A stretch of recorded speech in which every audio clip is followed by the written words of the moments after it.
White people. Riddle me this. What does a white person and a guava have in common? Well, both are Farang to us. Allow me to explain. In Thailand, if you're not from around here, we call foreigners Farang. But not all foreigners, mind you. We only call white people specifically, or a person that appears white. Coincidentally, guava is also called Farang here. So why do we call white people Farang? If I were to call you Farang, should you be offended? And does it have anything to do with fruit? If yes, then which one comes first? I will try to answer all of this, but first, one more thing that you probably should know is the country of France. In Thailand, we call them Français.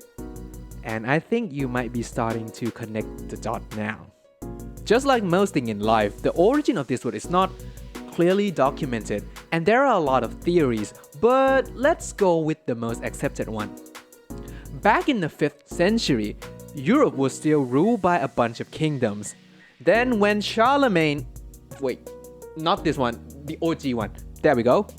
And when Charlemagne came around and conquered a huge area over Europe, other Europeans would start to calling them as the Franks. People in Asia were made aware of them in around the 11th to the 13th centuries when they did this little things called the Crusade.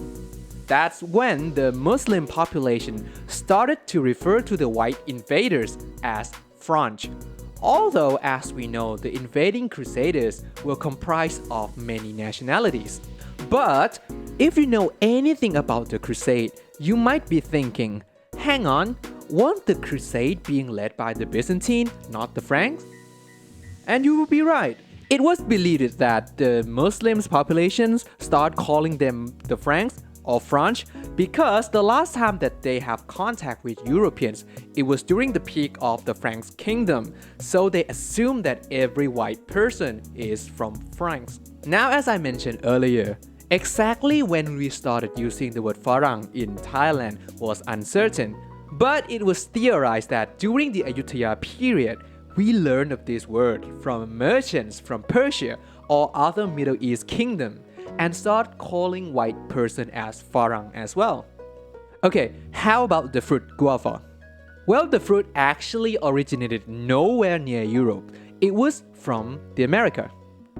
The fruit was first imported to Thailand by the Portuguese back in the Ayutthaya period, during the reign of King Narai the Great to be exact, so it was around the 17th century. Now, this period was also well known for the king's affinity with Europeans and Europeans' cultures as well. And since this is the kind of fruit we never saw before, we gotta name it, right? Now, since Thai people started trading with Westerners, we tended to give names to their products that reflects the origin. For example, a gum. In Thai, we call it mak farang. Mak, the first part, refers to a type of herb that we already used to chew on. And Farang, as we mentioned earlier, mean white person, or in this context, Westerners. So mak Farang here basically mean the Westerners version of our chewing herbs. So since guava was introduced to us by white people, it is most likely that we named the fruit after what we call them, though there's no way to know for sure. So the last thing that I would like to address is the word Farang itself. Is it derogatory? And should you be offended? Well, I cannot speak for everyone here, of course, but generally speaking, when Thai people call you a Farang, we are not making fun of you. It's just a description for a white person or someone that appears white to us. The term is neutral. But I heard that some people who were born here and identify as Thai, but maybe has a Westerner's parents, might feel like this word excluded them from their peers. But I suppose that it depends. So context matter, but if I were to call you a Farang, I mean no harm there. So if I ever offended you in any way, I'm sorry, I'm just a dumbass. And I think that's all for me. Bye bye guys.